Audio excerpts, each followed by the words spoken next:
Dhaka town improvement act 1969-এর বিধি 2, 4, 6, 9, 13 এ এবং বিধি 1C লঙ্ঘন করে তারা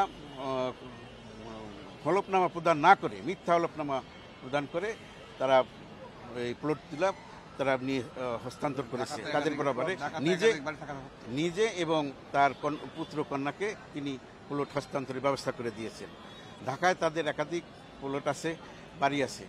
তাদের সুদা সদনে তাদের নিজেদের নামে নামজারি করা শেখ হাসিনা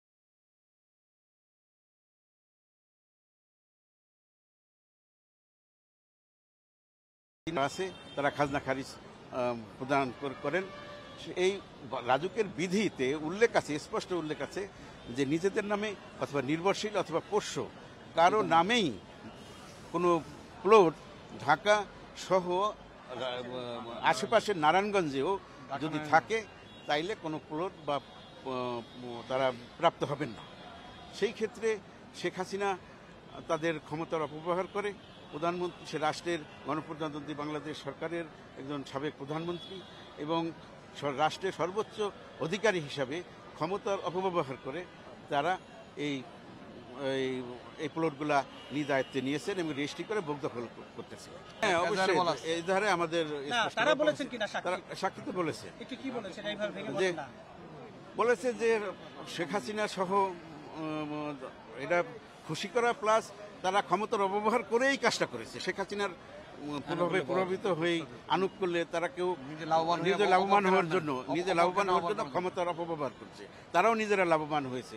সেইভাবেই তারা এই প্লটগুলো তারা বরাদ্দ প্রদান করেছে।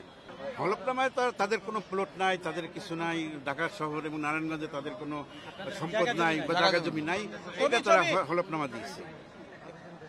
এবং আবেদন রেজিস্টার, একটা বিধি অনুসারে একটা আবেদন রেজিস্টার থাকার কথা, সেই ফর্ম থাকার কথা, সেই কোনো আনুষ্ঠানিক যে ফর্ম, সেই ফর্ম নাই, রেজিস্টার নাই। তারা সাদা কাগজে শুধু দরখাস্ত করেছে, সেটা টাইম ওভার হওয়ার পর, নির্দিষ্ট টাইমের পরে তারা এই দরখাস্ত করেছে। সবাই লাভবান হয়েছে, উভয়ই পরস্পর যোগ সাজসে। এখানে অন্যায়ভাবে লাভবান হওয়ার জন্যই তারা এই প্লটগুলো বরাদ্দ করেছে। তারা নিজেরা লাভবান এবং অন্যকে লাভবান করার জন্য। চাপের বিষয় সেটা তো আমরা তো জানবো না সেটা কাকে কে চাপিয়ে দিচ্ছে। লোভের বশীভূত হয়ে অন্যায়ভাবে লাভবান হওয়ার জন্যই তারা এই কাজ করে এই প্লট বরাদ্দ দিয়েছেন এবং অসৎ উদ্দেশ্যে।